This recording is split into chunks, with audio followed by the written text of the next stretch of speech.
You are watching Father Fish. Now please enjoy the video.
Hey, Kevin Rosenberg.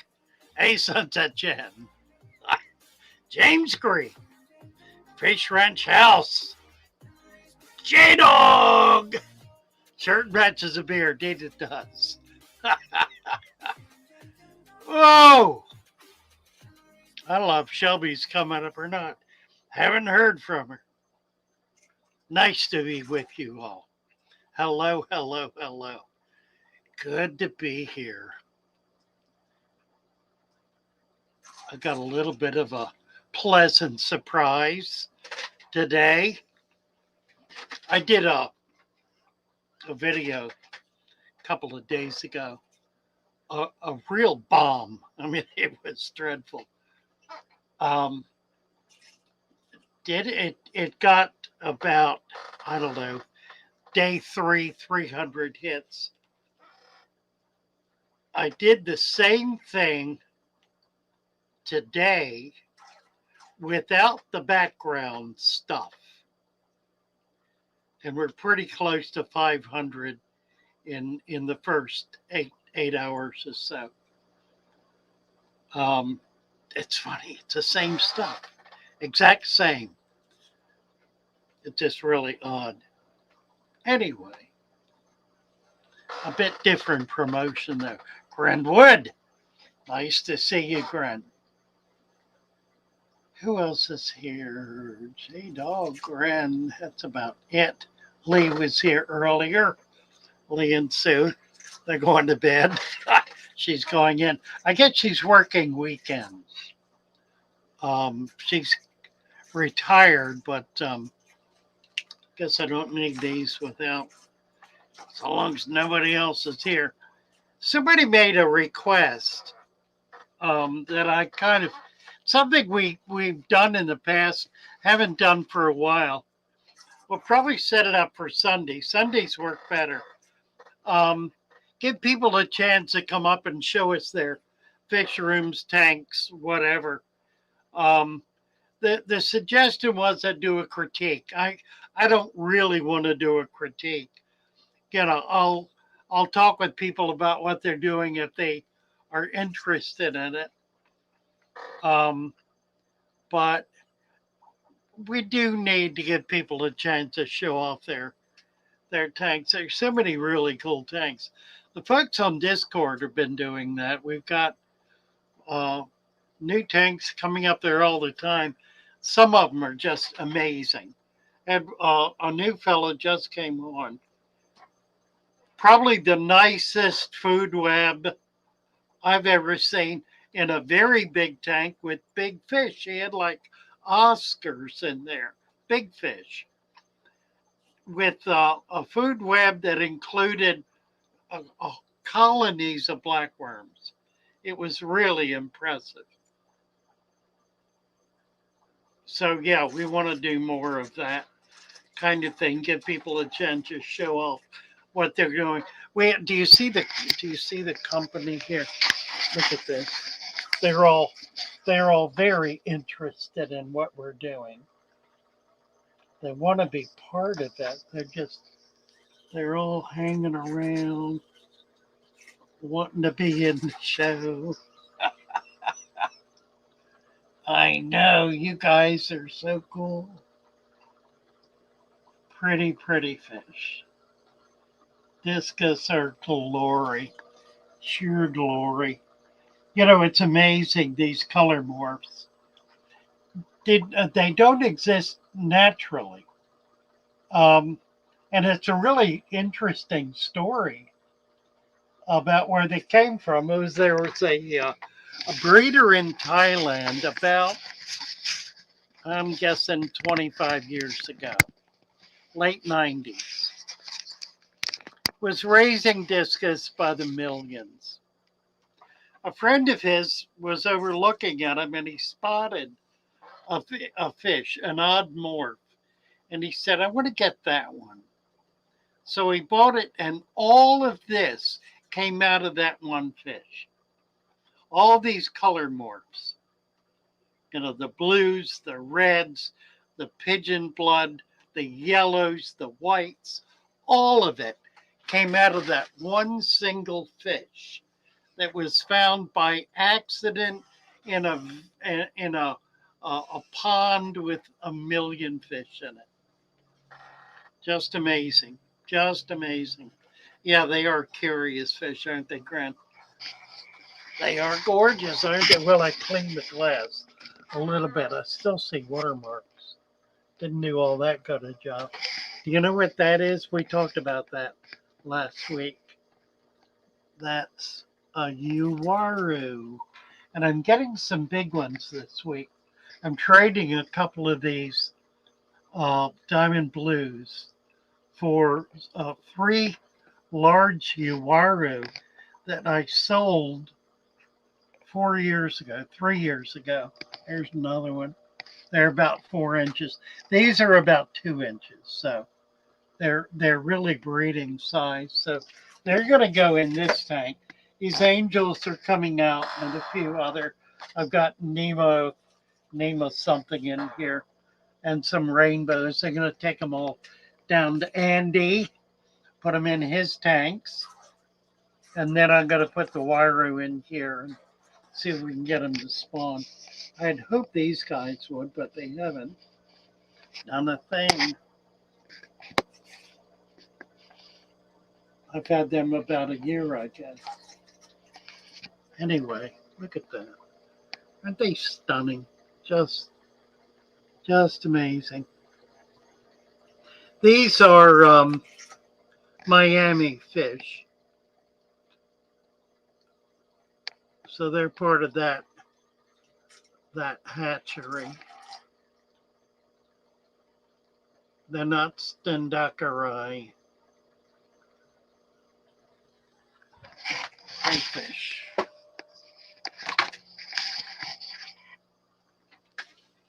Ah,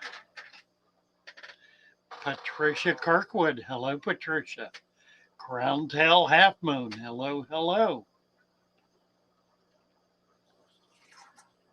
No critiques, just help and praise. Yeah, that's all I need to do. I don't need to critique anybody. Everybody's doing the best they can.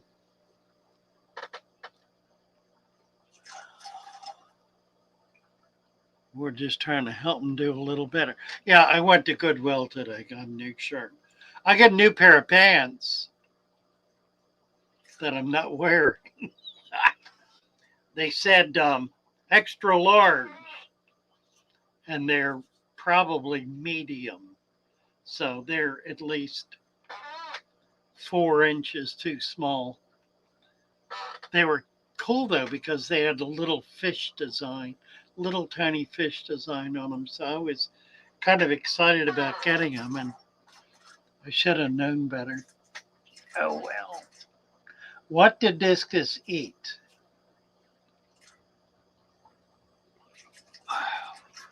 A lot of protein. Tell you what I'm feeding. Let me show you this stuff. It's a food that is only available in full, and it's imported. It's from Japan. This is the stuff. It's called Otohime, Otohime B2SD. So this is what size is this? This is about 5 micron. It's pretty small. I've got it. You'll die when you see how I feed it. Look, check this out. Got it in this jar, and there's a hole in the top. So when I turn it over, it pours. And that's how I feed. Isn't that cool? Oh, let's give them some. That's what they're looking for.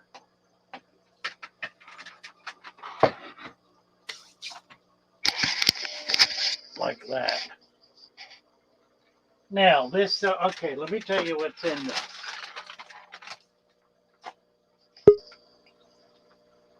Krill meal, fish meal, squid meal, potato starch, wheat flour, fish oil, feed yeast, calcium phosphate, soy lecithin, guar gum, betaine, paracoccus powder, calcium carbonate, licorice plant extract, and apple extract. It's used by all the farmers and breeders.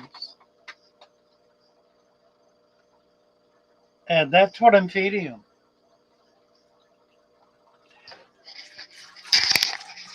There are a lot of different philosophies about fish food. My philosophy is, let me put this back, to feed the best food you can get. I do sell this stuff, by the way. It's $10 for 8 ounces. Oh boy. How'd they do that? I spilled it. What did they do? Oh, the bag must be leaking. Huh. Yuck.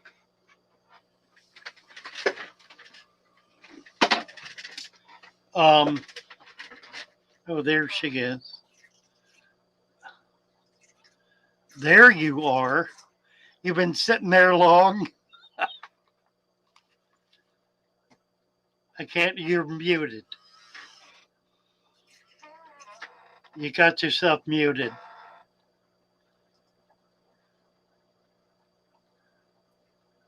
There you Hello? go. Okay. Yep, Okay, good. we're good. Yeah, I heard your ingredients on whatever package you were reading Okay. and Yeah, it kind of flies in the face of the popular father fish motif, I guess. what were you talking about? A certain type of food? Well, it's a Japanese import that's not available in stores. It's only available as a commercial product. So fish farmers use it, Oh, okay. and breeders, and I sell it. I think it's $10 or half a pound. So no, it's not. I don't remember how much. 6 ounces, I guess. $10 for 6 ounces goes a long way. Fish food really does. Oh my goodness, yeah, that would go a long Yeah, way. yeah, it's good stuff. Good quality food, and with growing fish, you really have to feed them. You know, when I Yeah, talk I'm about figuring that out when I myself. talk about not feeding fish, I'm talking about mature fish. I'm not talking about babies or young fish that have to grow. Because young fish that have to grow need daily daily nutrition in order to be able to thrive. The the um the way the system works, fish will only breed when there's a lot of micro food available Mhm. for the babies. Yeah. They're not going to breed if there's no food available for the babies. I heard that Um, about shell dwellers. Like a little bit needs to be getting into a shell, little pieces, or they're not gonna have babies. yeah. So who says verily, verily, verily, verily, KC? I added more plants. Go check out latest short Planet Tank coming to life. Very good. Can't have too many Post. plants. Yeah, Cat. That's right. Post your link, verily. Yeah. There Hello, she is Marky. saying, "Hey, hey."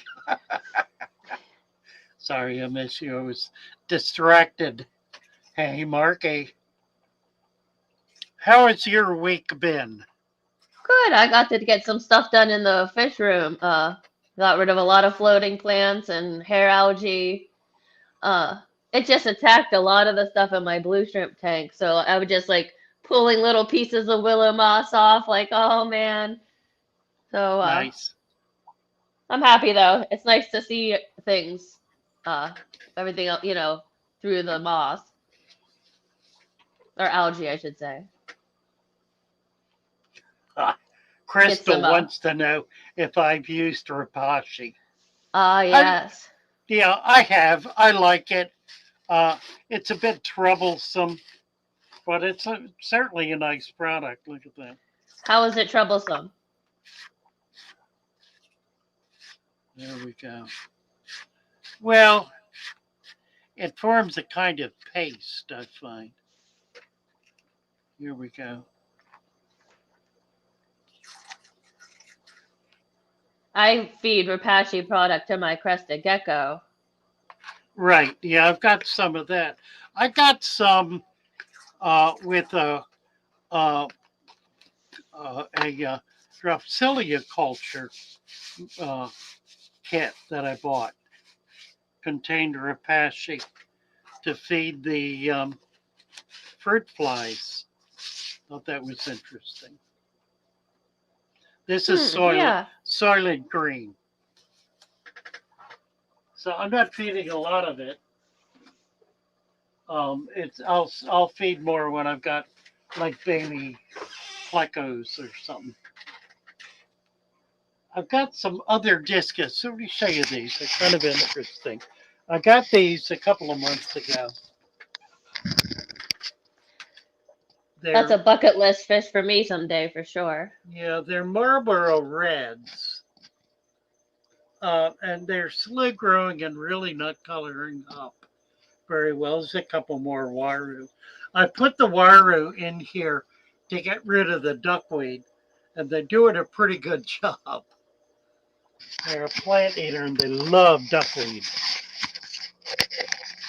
So I'm getting rid of all my duckweed by, by putting waru in the tanks and having them scarf it down.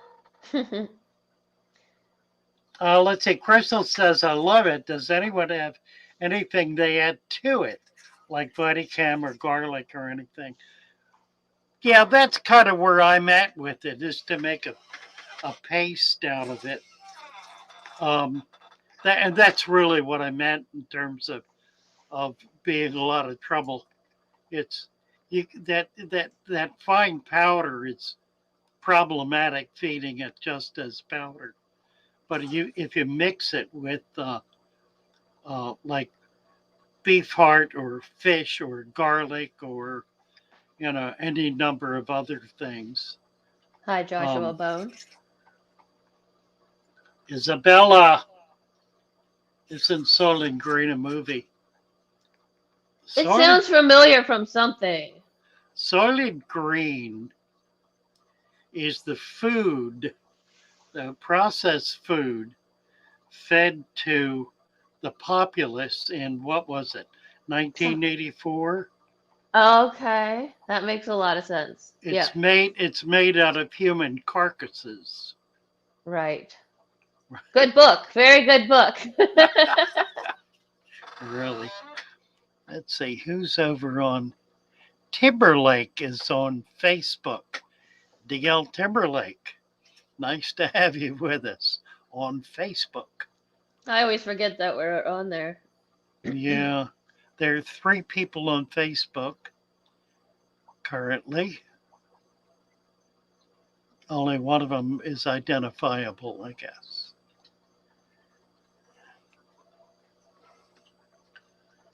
Kevin Rosenberg said they added some pogo stem and octopus, and they love it, to their dirty tank.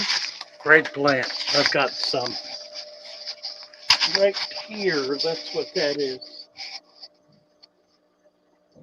Pogo stem. Nice plant. And mine are growing really, really well. So I'm real pleased when I look at these guys. These little Valenti gouramis.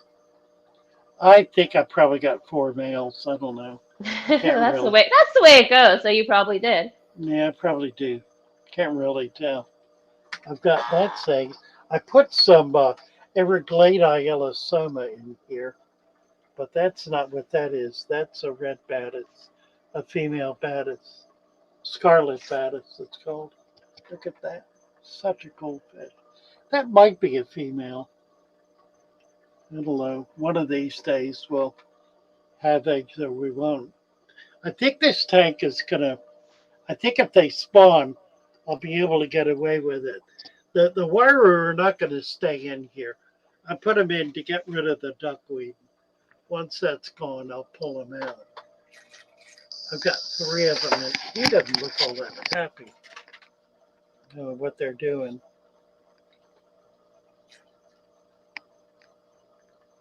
I think I was looking at that today. I need to pull at least one of them out of there.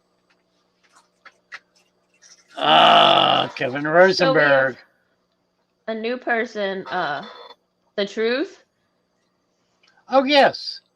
I have one Oscar. Yeah, that simply won't eat. Tried every food I can think of for him except live. How long have you had him? The Truth. Thanks for the link, Verily, Casey. Yes.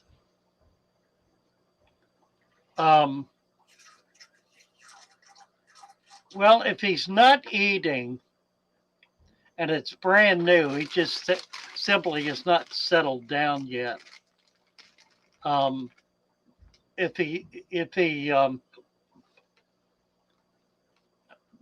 it could be anything from on a spectrum from nothing to terminal condition. I mean, there's just no way to know. Here's what I recommend you do. Uh, Let me post the link to Discord. Go over I'll on post it for Discord. you. Okay, there's an emergency channel over there. Post the link there with the fish. Post the comment, and you'll have a couple of people pop in and help you figure out what the problem is. It's going to take some diagnostics to work out what, if anything, is wrong. It might be nothing. Could simply be because he's new and shy, or it could be because he's got parasites. I mean, it could be anything. But we need to spend a little time uh, checking him out and working on it and talking with you about it to figure out, do I ever feed live blackworms? Yeah, I like them really well. Um, I don't have them right now. I have a fellow up in Bradenton, which is about 20 miles north of me, where I can buy them. But frankly, I need to do it because I've got people down here who want them. Um, I just need to get on the ball and get up there and buy them. I can get a pound or two at a time and then be able to market them here. I've got a couple of breeders who really would like to be able to do them. And if I did that, I could at least cover my costs with them. So yeah, I do. I like them. Um, I've got some outdoor vets now. Might be able to figure out how to keep them long term.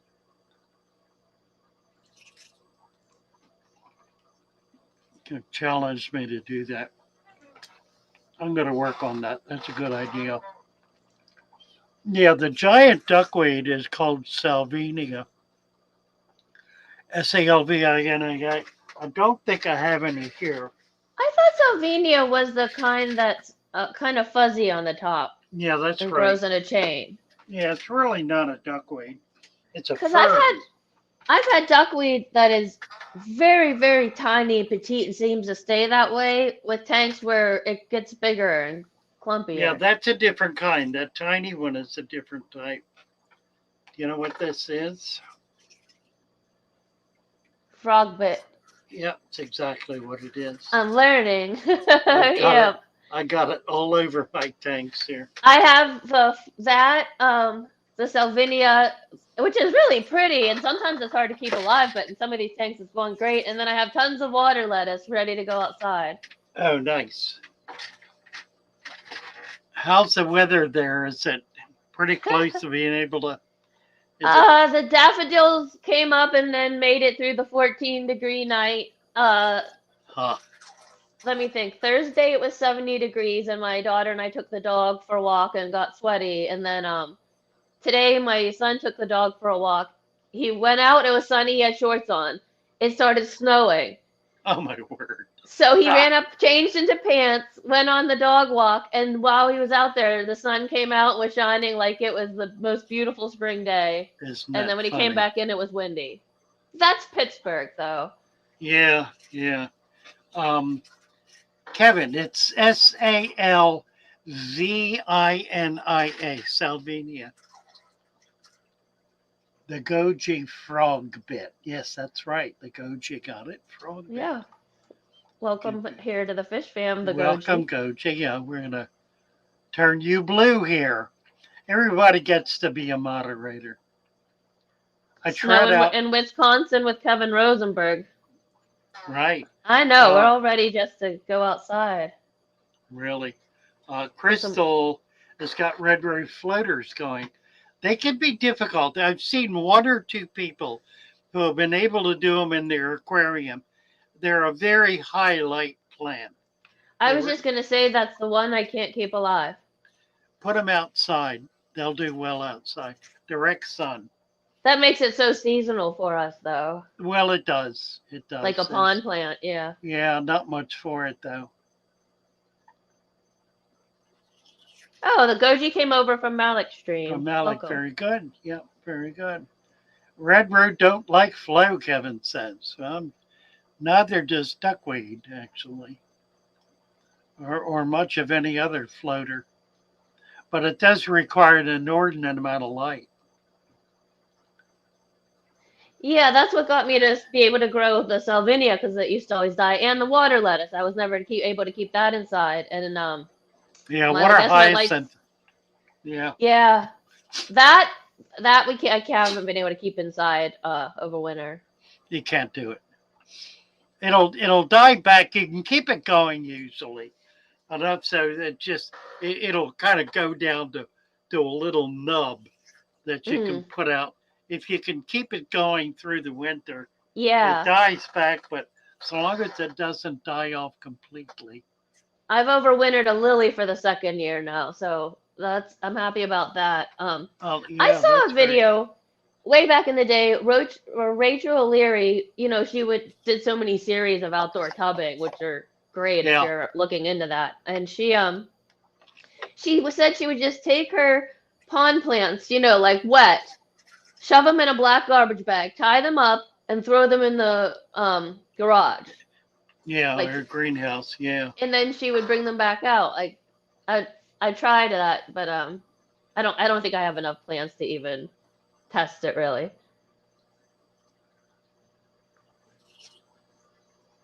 I guess in Florida you don't have to worry about that, huh? No, it's not an issue. Um, what's the fella's name in Kentucky that's got the big plant farm? Not Dennis. I don't know. Oh, what is his name? He's a YouTuber. I can't think. Anyway, when he ships plants, he ships them in bags flat with all the air compressed out of them. Really? Yeah, just first time I saw that, it blew my mind. I said, well, these are dead. Put them Right. in the tank and they just bounced right up. It was kind of amazing. Yeah, So, you could just put them in like a bubble envelope then and send them off. yeah, exactly.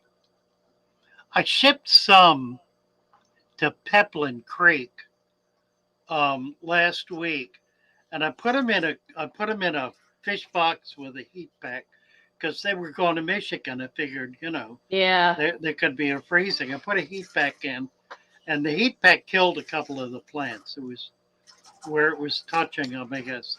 It just was too much heat for them.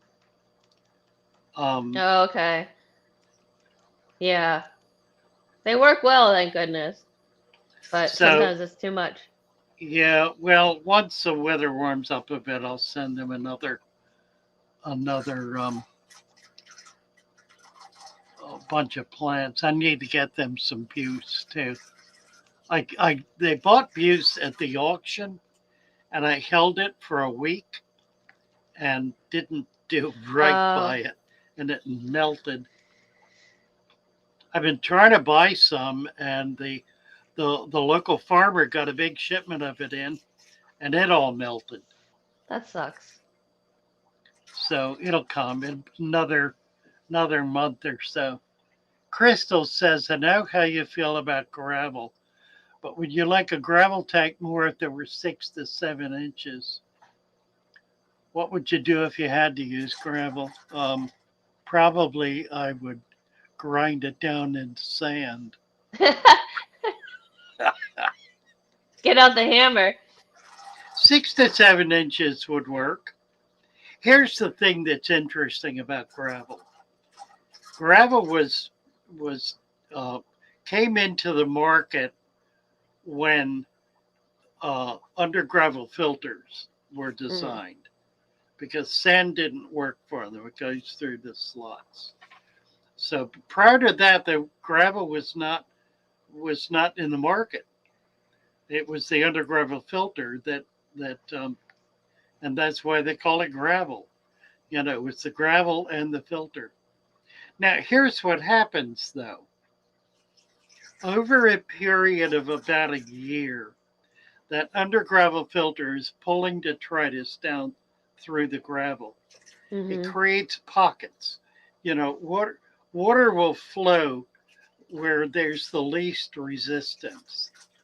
And what happens as it's flowing through that least resistant area, the detritus builds up and it becomes impacted, which means that the water column, the water flow then, moves on. It moves next to it or further along, leaving that area impacted with detritus.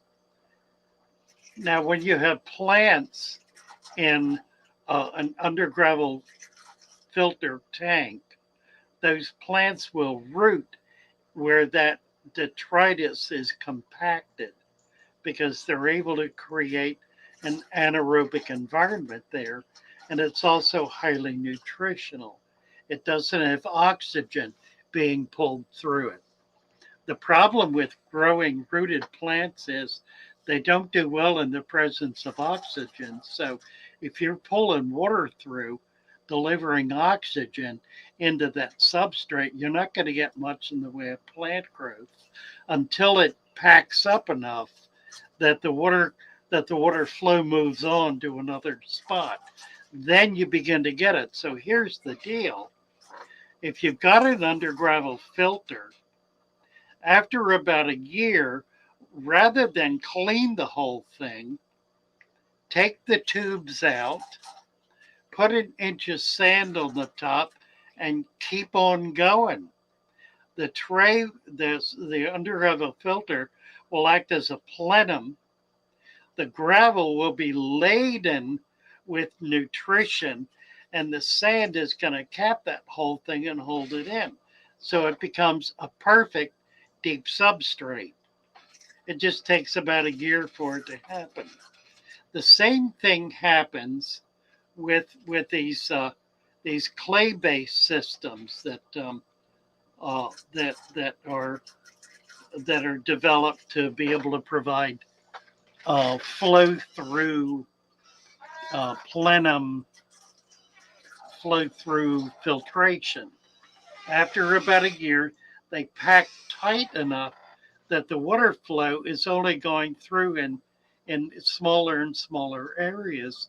More and more of it is packed with detritus, with humus, with all of the stuff that's breaking down now that the plants require in order to grow. So you wind up with exactly what we create when we set up a father fish system.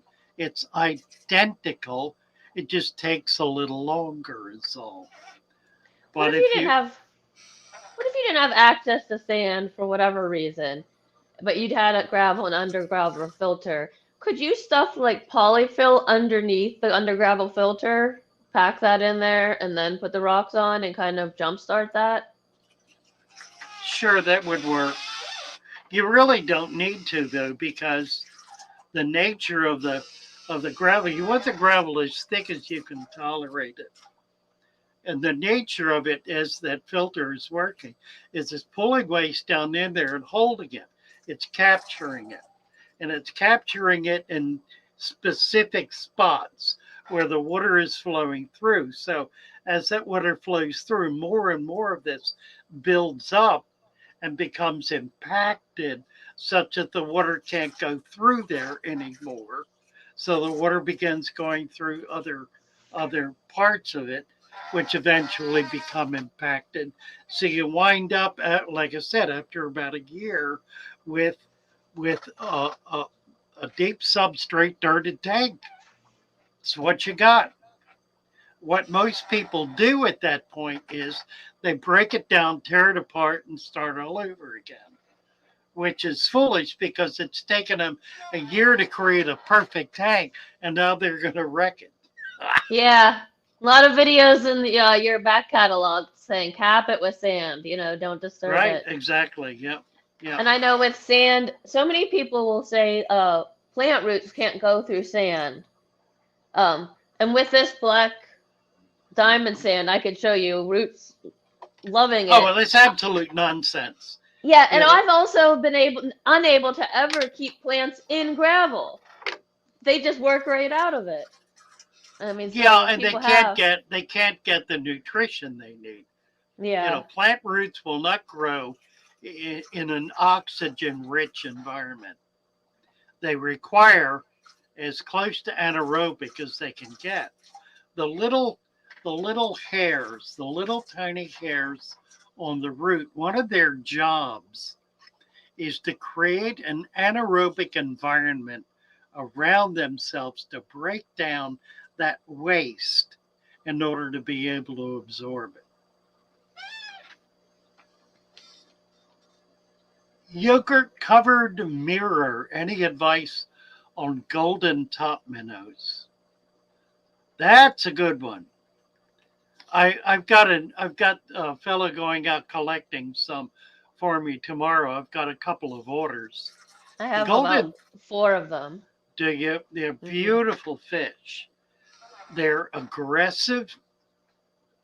The males will get 4 to 5 inches. They get pretty good size. It takes a long time. Really? They're a slow growing fish, but they'll get that big. We almost never catch them because they stay on the surface, and at that point they're out in deeper water. So unless you got a cast net, occasionally you can catch them with a cast net.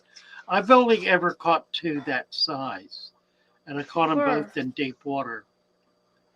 I've had them maybe a year now, and I feel like, especially when I first got them, but for months, they're more skittish and dart away much more than the other fish. I mean, they are. Yeah. Well, they live on the surface where there's a lot of floating material, so they're living in among a lot of plants. They're never really out in the open.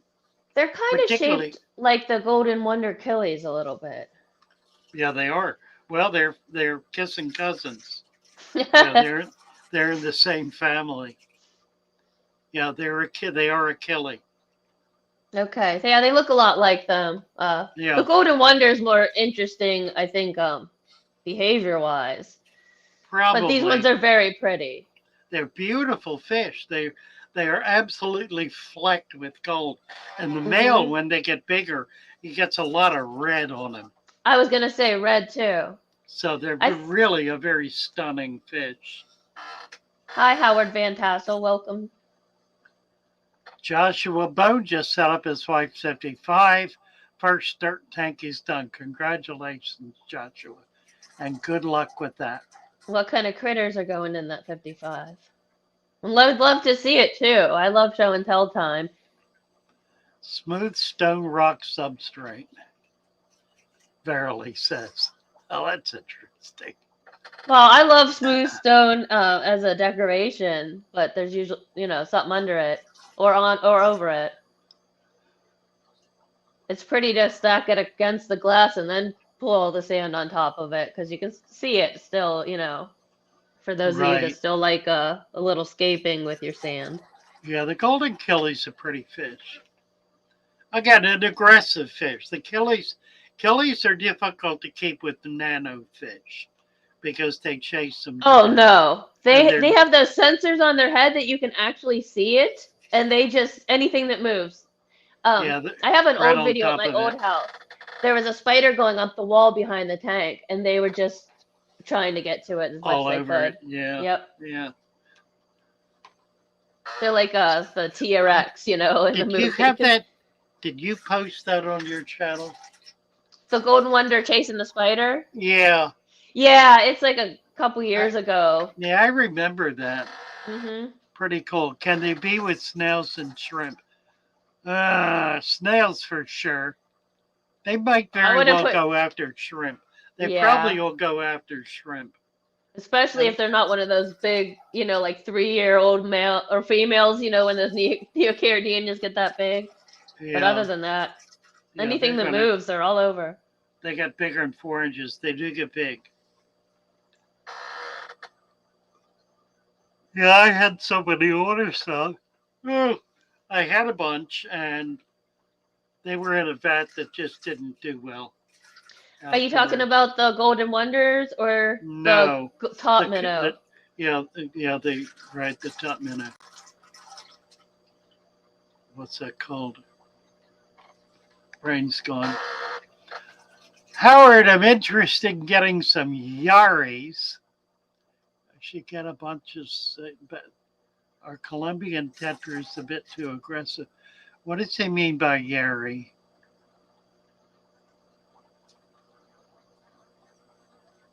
What is he talking about? Let me get back to the chat here.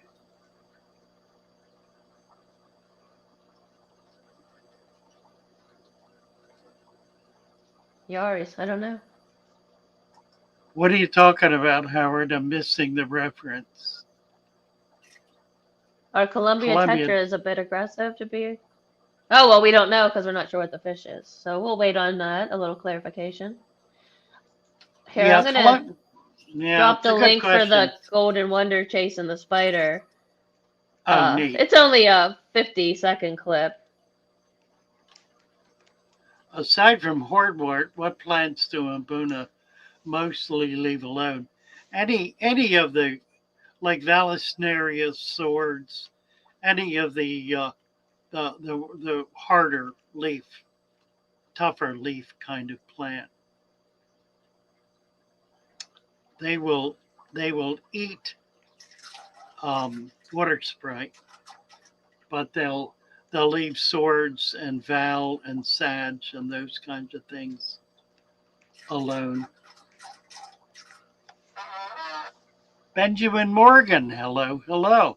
My uncle led me to your channel. Started my second dirted tank today. Good job, Benjamin. Yeah. Let's get Benjamin needs a wrench here. Welcome to the family. You bet. Let us know how it goes. Oh, the Golden Wonder versus Spider. Yeah, that's a fun video. Remember that. Yeah, just a little 50-second clip, but I just happened to catch him chasing that spider on the wall. Yeah, Howard, what are you talking about here? I'm missing. I don't know whether it's a misspelling or my brain's not working. Getting some Yaris.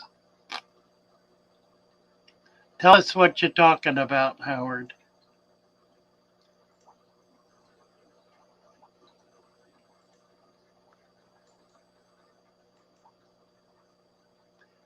Benjet says he's been real happy with his first started tank. What do you have them in them, Benjamin? Fishy wise or critter? Oh, you know what I saw today? What's that? Mud skippers. Oh, really? I've been wanting mud skippers forever. I think we all have. It's like a universal fish thing. I ordered 4. Now I've got to set up a tank for them. Yep. Because you can't put them in deep water, they'll drown. That's fun. It's fun to set up a little, island or. Yeah, I got to figure out how to do it. I've got another one of these 30s that's in storage. I'll probably dig it out and figure out a place to put it. Lord knows where. I could pull, I got 2 15s down here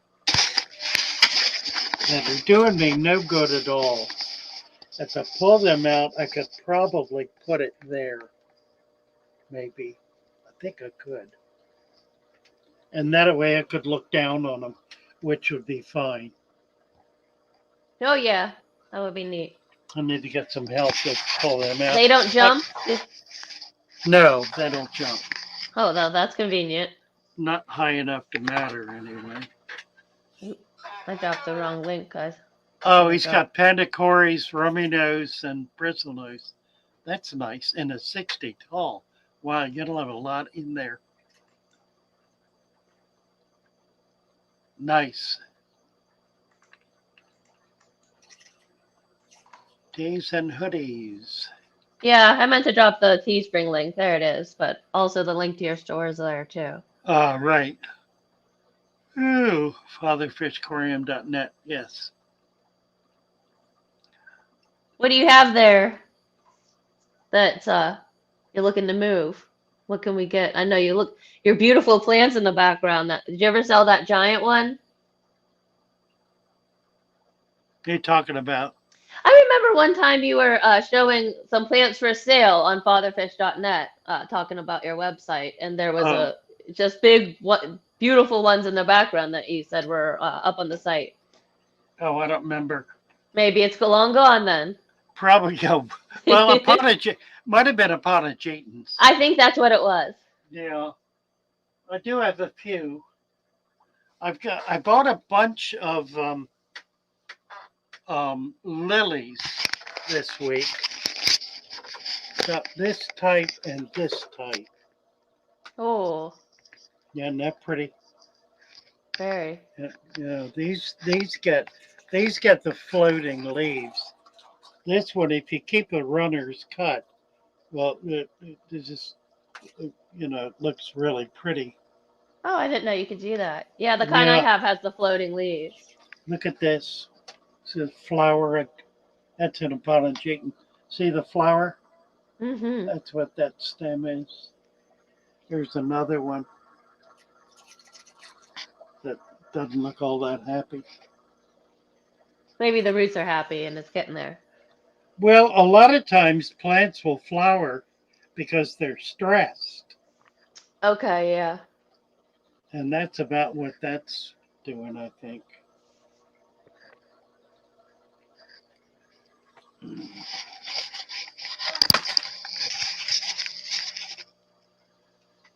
Melted butter. My King Betty in my bedside fatherfish style tank lets me pet him.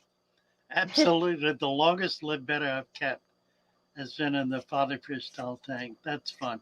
Hey, Mary. Mary Page is here. Hello, Mary. She's going to give one big hello to all 31. Yeah. Or Oh, you'll be typing all night. Yeah, 33 now. We're 33. Go ahead and hit that like button so other people can see Nice. that we're here. Oh, the animal is back on the window. Yeah, I see him up there. Do you see him?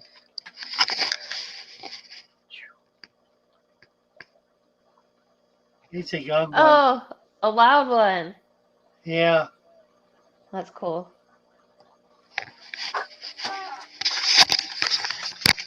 Keep the bug population down.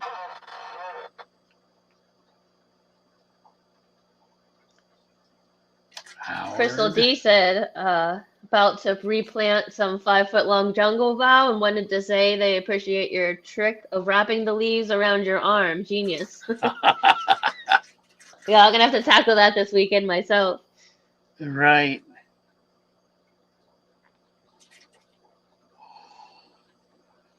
Oh dear. I wanted to show off. I don't know that this. I think this is the first air pump that I've ever had. Really? Okay. The Whisker Yeah. 500. Yeah, adjustable. I've got some of them. Yeah, so I just keep this as a, reference to how weird things used to look. It has a little wood grain on the sticker. That means it was super fancy.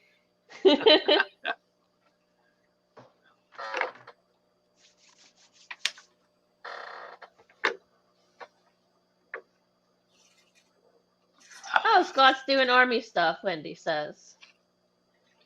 He hasn't been here with us tonight. Okay. Right.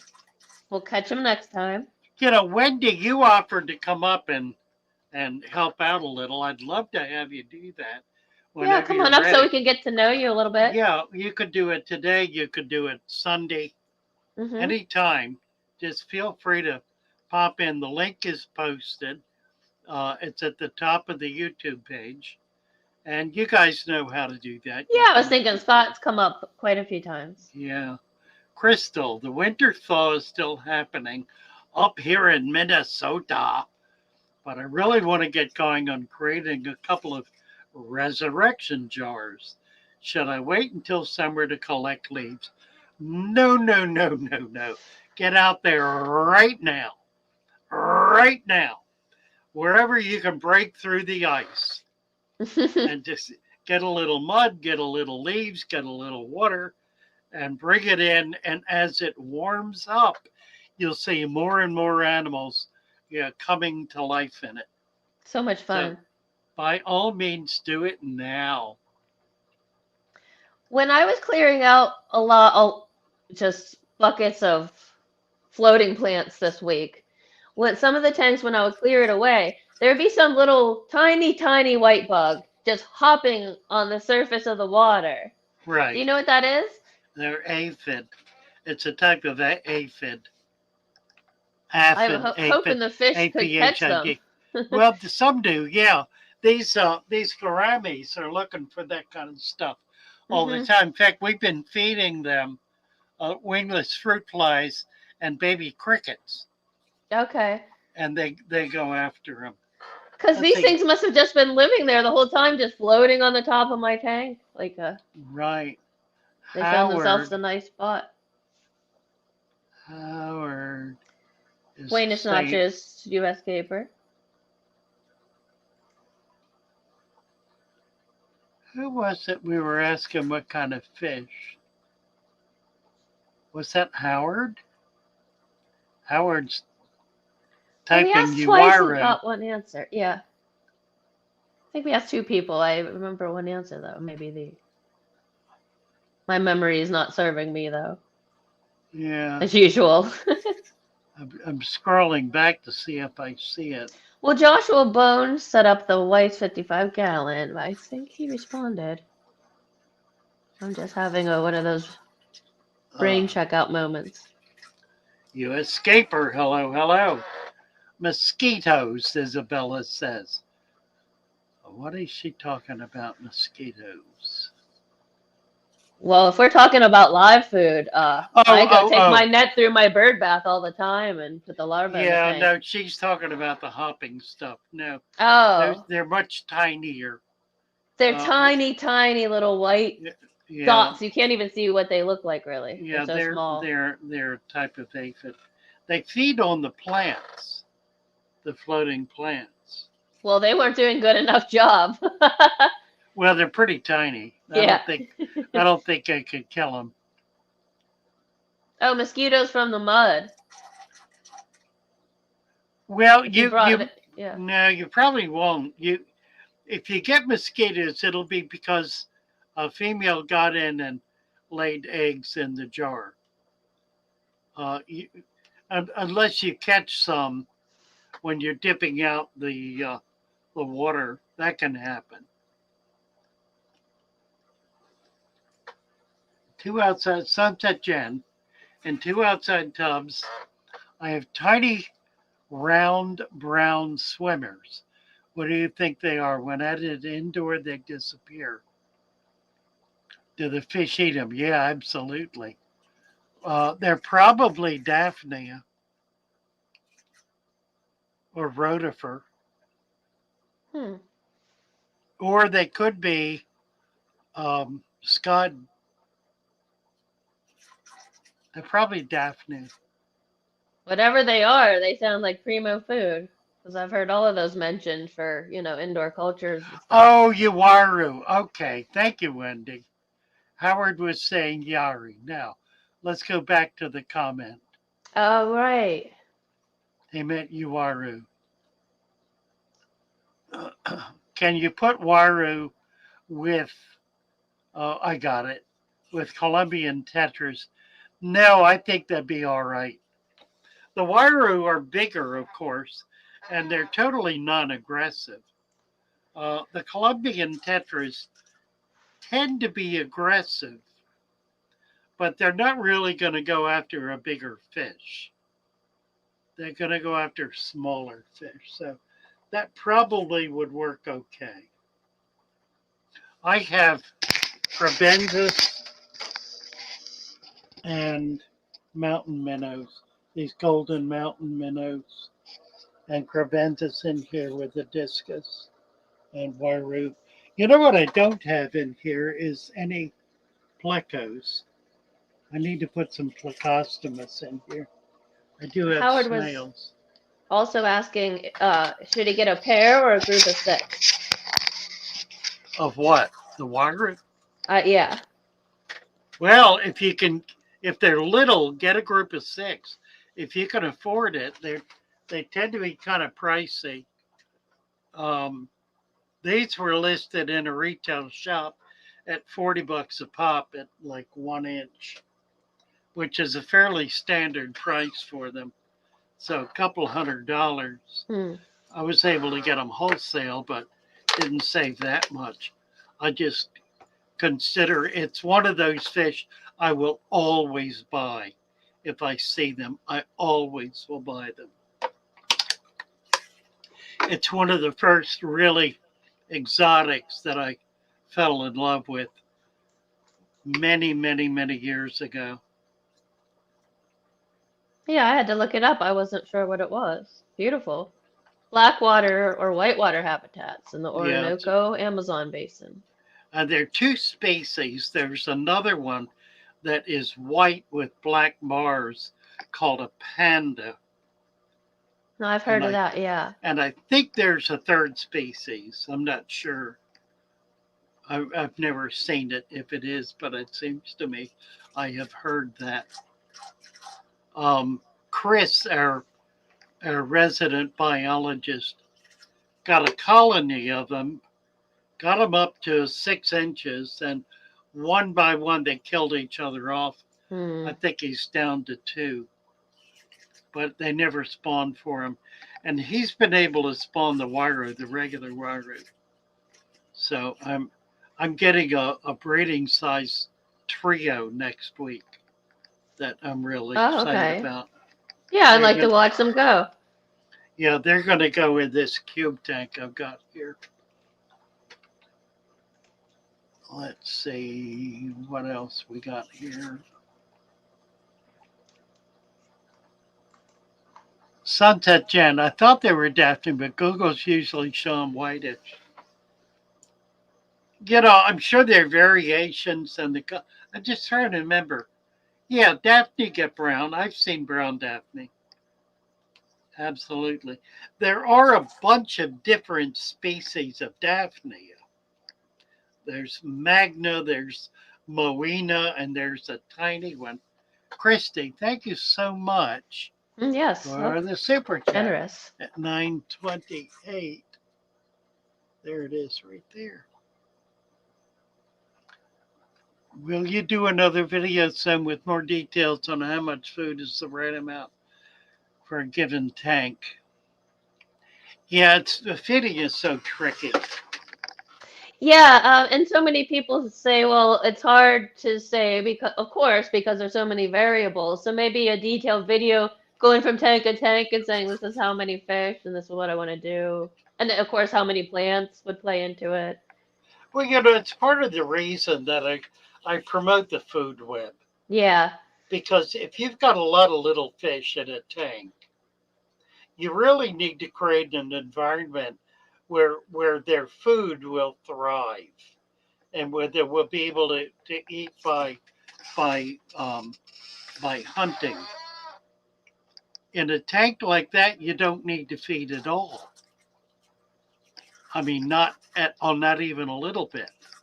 All you need to do is keep replacing the leaves, the dead leaves, because that provides nutrition for the microfauna which the fish are feeding on. Now, with bigger fish, it's different. Here's the thing about feeding fish. Fish are a cold water animal, which means that they grow based on the availability of food and a healthy environment. They can live a very, very long time with an absolute minimum of food. Many fish in the wild will eat maybe once a month, particularly the predators that where there's not a lot of prey around. They may have a meal once a month or even less. There are some reptiles and amphibians and fish that feed only once every number of months, and most fish will not eat at all during the winter months. So we're in the habit of feeding our fish every day. They're not in the habit of eating every day. And what that food does is it puts a lot of pressure on the animal's organs and causes them to not live as long as they would if they were eating a lot less. So that's why I say a hungry fish is a healthy fish. The less you feed a fish, the longer it's going to live and the healthier it's going to be. Now, obviously, there are lines in the sand. There are points where the animal is starving. And if you see the belly go hollow, or if you start to see ribs along the back, then you've got an animal that is starving. And what about loading up fish that you want to breed? Like you want to make a bunch of shell dwellers or something, and they say, "Well, feed them heavy, feed them heavy." Where does that play into the line? Well, the nature of spawning among fish is fish will spawn at those times of the year when the food web is at its strongest, because there will be food available for their babies. That also means they're eating more heavily, which is producing egg mass in the female and producing a more viable sperm in the male. So, if you want to breed your fish, then for that period of time, a month or two or three, you want to feed very heavily in order to be able to get that egg mass up so that they will spawn. But don't do it year round. Yeah. Do it in the breeding season and set aside a breeding season. I mean, fish like guppies don't need that. Right. Live bears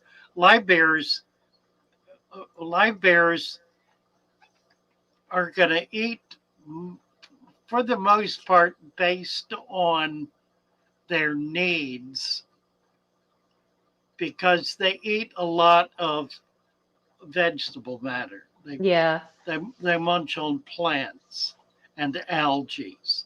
So they're eating a lot of stuff that's just naturally available that gets processed very quickly and that actually has very limited food value. So they can eat a great deal of it and not really be getting all that much nutrition. Plecostomus are a good example of an animal that's eating all the time. It's eating, even wood. it's eating a very low food value commodity food that it gets very little nutrition out of, so it needs to eat a lot of it. And they're like the grazers of the tank, like the cows, Yeah, exactly. Think about elephants eating grass. They eat vast amounts of grass, out of which they get very little nutrition, but they eat a lot of it, and leaves, and they're eating all the time.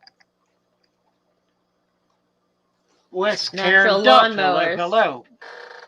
Right. So Benjamin Morgan says, I have a friend that I've been trying to explain that to. He overfeeds way too much. I was over at his house, and he feeds his cichlids like 3 times in 2 hours. Yeah. Yeah. Well, and the fish will eat it, but here's the problem. If you're doing that, you're going to have to do a lot of water changes, because you're building up huge amounts of nutrients in that water column. So, there's a price to pay in terms of maintenance. Also, the fish, they'll grow faster, but they're not going to live as long. And unless you're trying to breed, you want your fish to be long and healthy, especially when you're collecting cichlids and stuff like that. Yeah, and no question, if you want to breed your fish, you need to feed them, because you need to get They need to get the egg production up, and they need to get the sperm production up. And that happens in nature. That Yeah. happens naturally. There will be certain times of the year where there simply will be substantially more food. And that's the point where they eat heavily and breed. They spawn. The rest of the year, they're eating much less heavily and they're not spawning. Sunset Jen, I this is love it. hilarious. Yeah. The guy at my local fish store was horrified, of course, that I was feeding water and critters from outside tubs to my fish. Funny how people react. The fish don't mind at all. Well, yeah, these are people who believe that fish out that God that God has the best quality pellets, that He feeds to all the fish in all the ponds and creeks and rivers and streams, or maybe a flake food. It's Well, he's still shopping for who's going to pay the most for his name, so he hasn't picked a company yet. Yeah, the Tetraman God. Funny stuff. Yeah, U.S. Gaper said I feed my Berkshires once a week and my white clouds one tiny pinch per day, and they get to work on the algae in the aquarium if they're still hungry. And I've noticed that too. When I don't feed my fish so much, I really catch so many of them picking on stuff all day. Yeah, they act naturally and normally. That's natural, normal behavior. And then they're not getting overfed. They're just, Yeah, they're working for their dinner. Now, I'm these Discus. I'm feeding this way, and I feed probably twice a day because I need to get growth on them. Yeah, they're babies. I need to get them youngsters. Up to breeding size, right? Yeah, and I bet you there's a lot of color still to come. Oh, yeah. Well, these guys are finally beginning to change a little bit. They're starting to get some red. They're starting to get some red in them. Oh, they're beautiful. Pretty fish. Yeah. These blues are wonderful. That's such a gorgeous strain. The pigeon blood takes a long time to really look gorgeous. They look great, especially for a live stream. They're looking amazing. Yeah, at this size, they get those markings get so distinct and strong when they're bigger. They're really a pretty fish. Oh, I was going to say, can we see the blue one again? Yeah, can you see the spots in the Wairo? That one's a little dark. Yeah, there are a few little white spots. That's the juvenile phase. When they're babies, they're what's the African cichlid, the Tanganyika cichlid that is born with black with white spots. Yeah. And then loses the spots, can't think. I love that light blue one. That's my favorite. I mean, they're all gorgeous. Pretty. Yeah, the sapphires. I've got 4 of those. I'm trading 2 of them for a group of Wairo.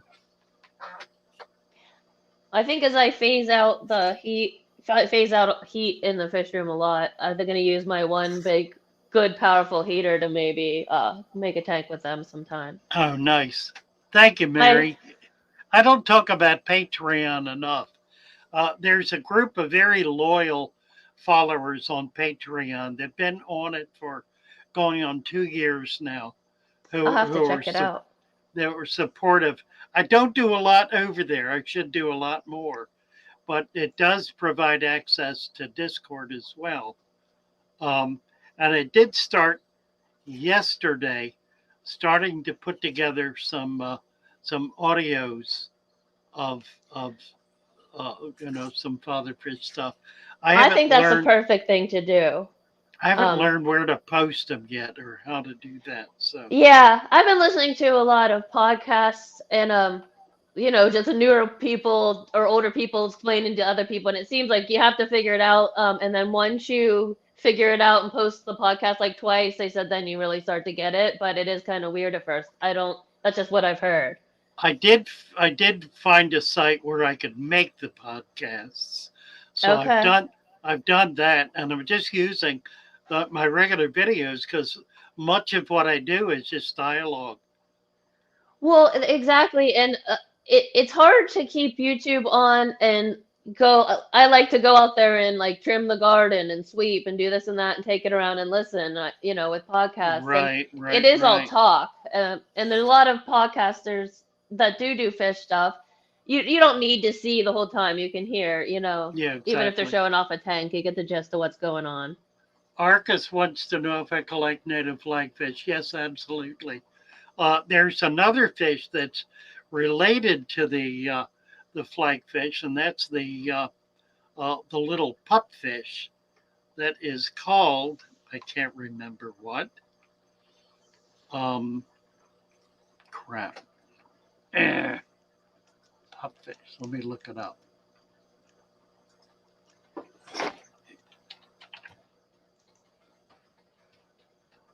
There are actually a couple of different species of these guys. Let me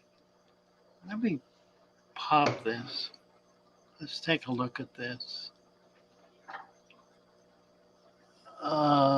Pupfish. They are killifish. Knuckle sized, it says. That's interesting. Yeah, there Oh, they look at that are. color. Let's see. The one that's there's a brackish one that I've kept in fresh water. In fact, I bred it in fresh water. Let's see. Here's, yeah. Well, it's a really pretty fish. Look at that. It's gorgeous. Yeah, aren't they stunning? Now, that one is the desert pupfish. That's a protected species. Mm. But there's the Cypridon. They're called Cypridon. It's the Cypridon variatus is the one. Let me see if I can look that up. Cypridon I think. Variegatus. Yeah, here it is. Variegatus, right. Oh, variegatus. Here it is. Let's get a picture. Mary says it's the same family as a killifish. It is a killifish.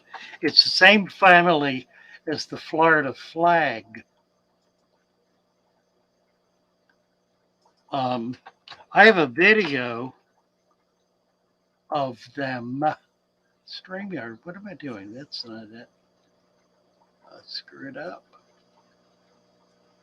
Let's see. I like when Oh, we go on Google Adventures in the live stream. Reminds me of early when you used to be on 5 days a week in the morning. oh yeah. Somebody asks a question and you'd say, "Oh, I don't know, let's go see." Here we go. There it is right there. Now those are the females. Let's see if we can get a picture of a male. Also called a sheep's head minnow. Cypridon Heard of variegatus. that. Yeah. Okay. It's common. It's common from Maine all the way around down the entire East Coast, all the way around the Gulf. It looks like It's a python extreme. skin. It's about an inch and a half. That'll get real big. They're very, very active little Hmm. fish. Let's see if we get a better picture of a male. Now, I spawned them, and in the process, look at this. Can you see the map? Mm-hmm. All the way Click up on the to, page. I think it's all. Can you just click somewhere outside of the picture just so it goes back to white? Oh, there's something you have to. Yeah, I see. It's just a little gray. they start all the way up here in Massachusetts, all the way down the coast, all over Florida, all the way around to Brownsville. Isn't that wild? Just on the coast they stay. Yeah. Just on the they're brackish. Oh, then It's that'll a do it. brackish water fish, but I've caught them in fresh water and they live in fresh water. I really want to get a decent picture of the male because he's really pretty.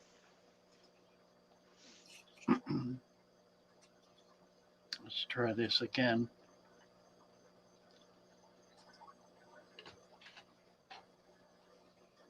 Cyprinodon variegatus. Those are the females. Oh, I know how to do it. Let's just click on images. Here we go.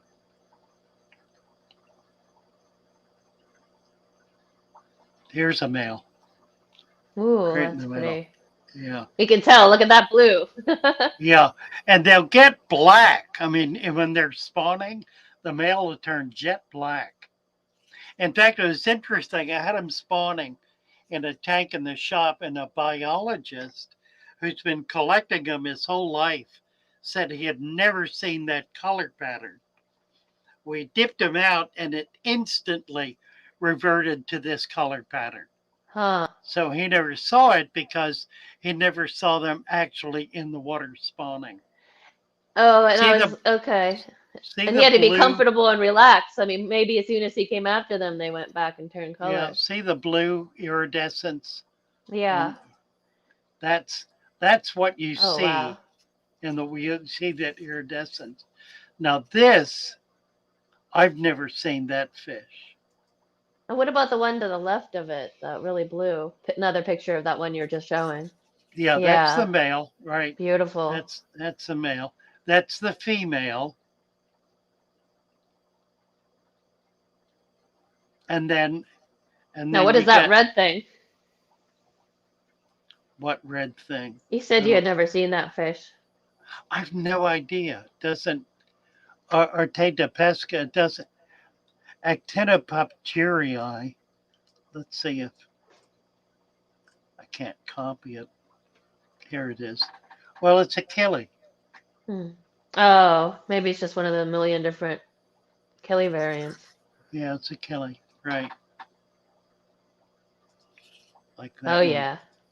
Lost it. Beautiful. Yeah, anyway, I collect these as well. And I've sold some. It's kind of a specialized fish. I mean, you got to really be into it. Here's a good example of what they look like. Yeah, I can't get into that seasonal killie game. It sounds too stressful. They breed really easily. They egg scatter, but the males maintain a territory. Mm. And they do not eat their young. And it sucks to know that they're just going to live and die. I mean, not that we all aren't, but, just Well, yeah. like a poof and they're gone, like flowers. Right. Neat fish. Here's another example. That's a male with the blue iridescence. You see, you don't see pictures of them in breeding form because it only exists in the water. You take them out and they lose it instantly. Here's Maryland. I caught these as a kid all the time. That's cool. Sheep's Head minnow. In Chesapeake Bay. All right, how do we get back? Here we are. Ta-da! Nice fish. Yeah, they're a lot of fun. South American Annual, RJ says. Hey, RJ. RJ is their killie aficionado. RJ knows. He's over on Discord holding And he forth. said he thinks the Florida flag is the only Jordanella species. If I'm saying that correctly. I think that's right. It is a Cyprinodon, however. Hey, Uncle Funk. There he is. Look at this. Right. Patrons say the lost and blacklisted fishies. You got that right. And another one. Right. Who's this? Corindus Fanjoys. Fanjoys. Nice to see you. Thank you. Thank you for your diligence. How nice. Thank you for that. Very nice. Yeah, everybody, we like when we go searching on the web together and learn together. Really. Oh, RJ's a joy to be with. He'll hold forth for hours, too. I chatted with him one night on Discord. Yeah, you can get him on DM. He's huge wealth of knowledge. I mean, he really is. He's remarkable. So when we say, "Hey, go ask your question on Discord," these are the kind of people you're finding. Will answer your question and teach you even more than that. You know. Really, it's true. Very nice. Corindas and Aquafunk, thank you so much for the super chats. That's very kind of you. Do appreciate it. Pupfish can be found all along the coast. That's right. They're very fast, and they're darting all the time. The way to catch them, you can catch them in minnow traps sometimes, but the best way to catch them is at night with a light and a dip net, because they settle down on the bottom and they don't move, and they're very easy to catch. Yeah. But during the day, they're like just darting all the time.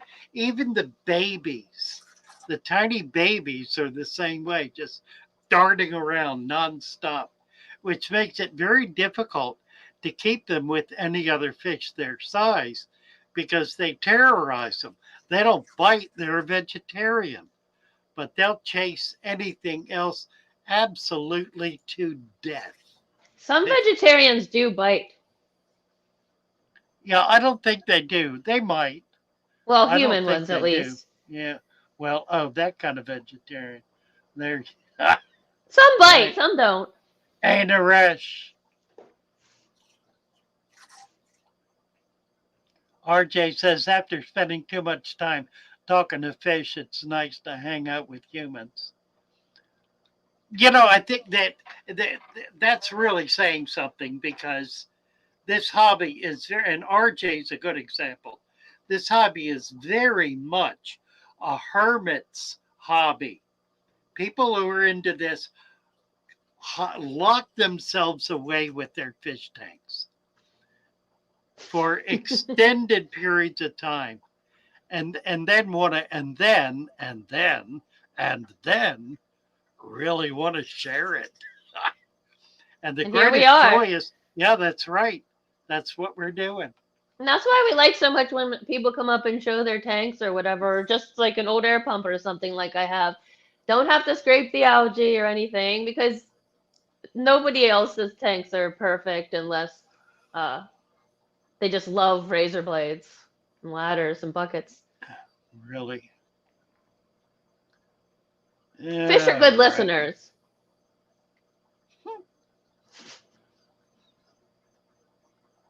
Need to be a fish whisperer.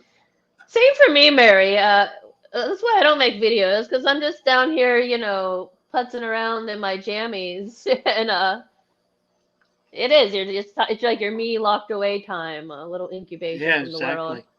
Exactly. The Need hum of air pumps and. Need to get Mary doing some live streaming. That would be great fun. I think everybody would love that, Mary. I really do. You've got a following you just wouldn't even believe. You're such a lover. She is. Just so constantly supportive and affirmative. Mm-hmm. All the time. Yep. Hermit time. Who said that? Hermit time. Arcus said that, right? I like what RJ said there. Bids of perfect aquariums. I came across a website that we got to post this. Freshwater ichthyology. Freshwater ichthyology. Is it a channel name? It's a channel name, yes. And the woman who, it's a young woman by the name of Rebecca. She's a Brit, and she is studying to be an what is the word? It's what is the person who describes and determines the species of taxonomist in training. Exactly right. And I'm only saying that because I just found her YouTube channel. Right. I'm no genius. She showing you my tricks. Post her link. See, I didn't do that. Yeah. this is a complete delight. She did a video on I don't like keeping I don't like how did she put it? I don't do aquascaping. Yeah. And you gotta watch it. I mean I it's start off that way, but then nature takes over and has its way too. well, You know. she's got a specific take on it. She's the same way, but what she means by that artistically designed and her position is that you can't do it with living things because they have a mind of their own. Yeah, really. And also those aquascaping things that, I mean, when you see those beautiful tanks and stuff, they're a lot of times just set up to be torn down to set something up again. They're not, That's exactly right. To take a yeah, picture and enter it in a or contest. make a video. Yeah, that's exactly right. See what There you your go. Here's her Cardinals are link doing, there. Wes. Yeah, absolutely, Wes. I'll tell you what, we're about to finish here. We're at 10 o'clock. Come back on Sunday evening. We'll be here with Mary at 6 o'clock. And Are we'll you be, talking to someone? I'm talking, yes, I'm talking to West Cairn Duff. Has Oh, a no. cam set up. He wants to show us his Cardinals. Oh, okay. Love to see him. We're just out of time. For sure. But, I meant the actual person on here, SOM1, someone. Somi. Hi, Father Where is Fish, that? longtime Oh, Aquarius, SOM1, first-time right. listener. Yeah, after watching your videos recently, I am going to set up one of my aquariums with dirt tanks. Thanks for the video. So let's get him a wrench. Welcome to the Fish Shoal, Father Fish's Shoal. Got it, right here. Yeah. And come on back Okay. on Sunday. What is it, 6 to 6 7 o'clock. Eastern? Yeah. Yeah. We usually hang out till 7:30 or so. Did I see the video of Michael Reeves where he made his goldfish dominate the stock market? Dumb bud. No, I did not.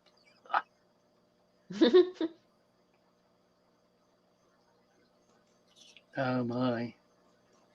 I think that was Secret Santa, Mary. Somebody sent her a tablet. Somebody on the fish fam sent her a tablet. Anonymously. Anonymously, yeah. Isn't that sweet? Isn't that nice? For a long time aquarist, first time listener, gonna set up one of my aquariums with dirt. That's someone. Nice to have you with us, someone. Yeah, check in with us. Let us know how it's going. Right. Here, fishy minnows are back. Yeah, right. I was talking to Alex earlier today about Rebecca. I sent her a message. She's not responded. She's not a big YouTuber. She's been on about 3 years. Well, she has 1.4 thousand. She does about 20 videos a year is all. Yeah, I'm seeing maybe 1 to 5 a month maybe. That's not bad. Yeah, right. A lot better than I'm doing. And she is an absolute delight. I mean, I watched this video of her today. She's like a dizzy broad, but she's utterly brilliant. I mean, what she has to say is so thought-provoking but she does it in a very kind of offhanded, almost little girl sort of way. It's really delightful and very much worth paying attention to. The other thing is she brings a wealth of scientific knowledge and understanding and technique to. Yeah, I like to learn about why I'm being told to do something. Right. She's amazing. Just utterly amazing. Deeply impressed with this woman. We're hoping to be able to establish a conversation with her. I don't get the sense that she's actually ever talked to anybody. Well, hopefully we'll get a chance of her. Yeah, hopefully. I'll drop that link again for everybody to subscribe. Facebook user says, is sand better than stone? Well, sand is stone. It's just very tiny stone. So it's not better than, it's different. I don't even know how to say it. Yes and no, I guess. If by stone you mean pebbles to rocks, then yeah, sand is better than that. Um, because it does a better job of doing what we want a substrate to do, which is to capture and hold nutrients. Is that as simple as it gets? Green. Oh, Gren. Gren. Alex did a vid defending Corey. Oh well. Alex has a privileged relationship with Corey. They were in uh, junior high and high school together. They've known each other a long time. They And I weren't was really friends. I Corey was well, older. I wasn't gonna say anything more about that. Never been frightened by a storm like I was the other night. Picked up the camper and rocked it. Broke a big cedar tree right behind us. Wow. Good night, Isabella. Delightful to have you with us. Hi, ABC.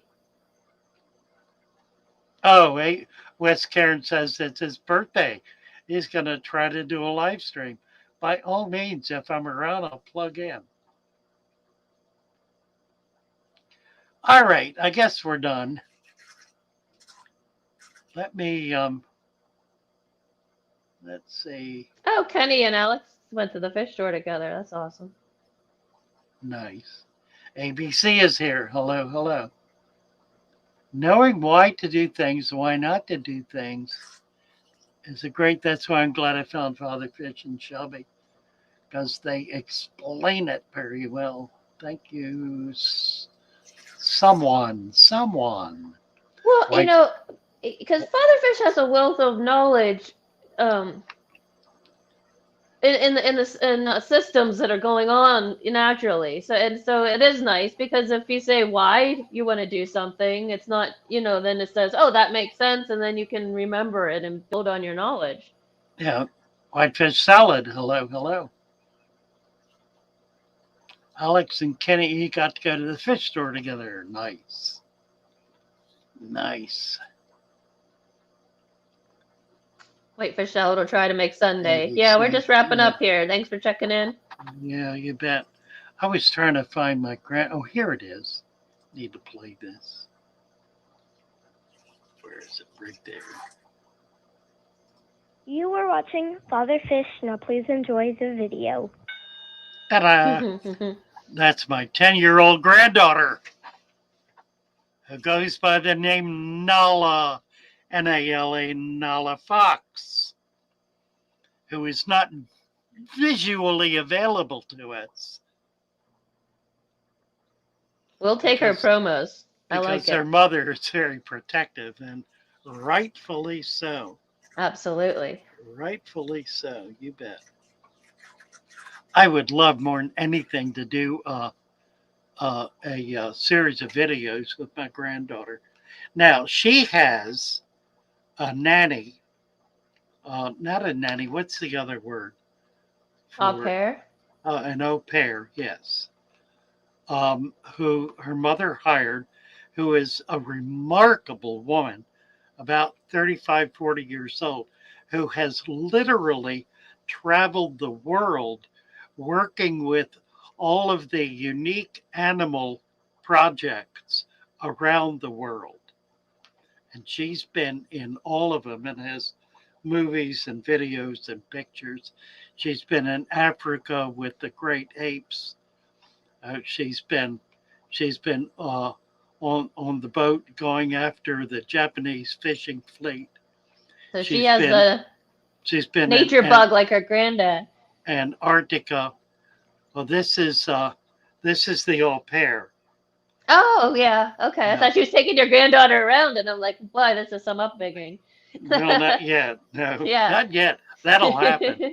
I'm just remarkable stuff. She has pictures holding all manner of animals been around herds of elephants. I mean, just on and on and on. Been in the Antarctic. She's been in Alaska. So literally all over the world. Been in China with the pandas. Remarkable woman. That's my granddaughter's nanny, if you will. I'd love to see her tanks if she could just show without even making, showing herself. I don't You think said she you have a has couple- any. Oh, I thought she had a fish tank. Well, she did. I don't know if she does now. I've been Mhm. trying to get up there to do something. They just moved the school into a new facility. So I'm really anxious to get up there and set up some fish tanks for them. Oh yeah, for sure. I really want to be able to do that. Well, So weather's gonna break in about a month or two. maybe this summer, yeah. All right, guys. Good to have you with us. Nice Yes. to be here. Thank you so much, Shelby. Nice to have you here, Mary. Everybody. Yeah. Everybody in chat. It was a good time. You bet. See you on Sunday with Mary. Shall we play a tune on our way out? Let's do that. Sure. See if I can do that. Here we go.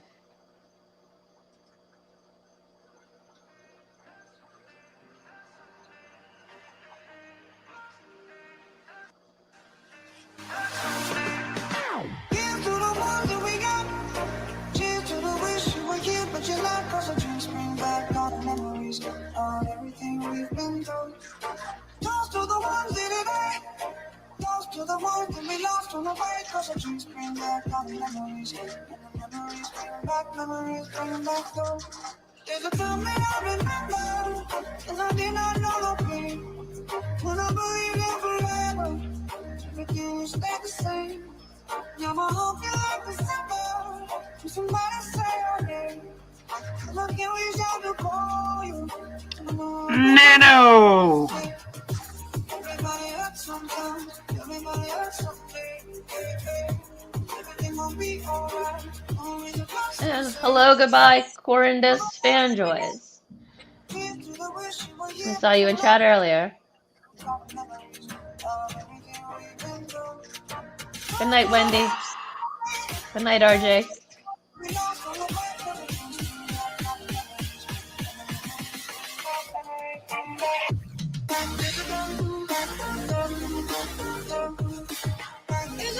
Hit the like on the way out if you haven't already.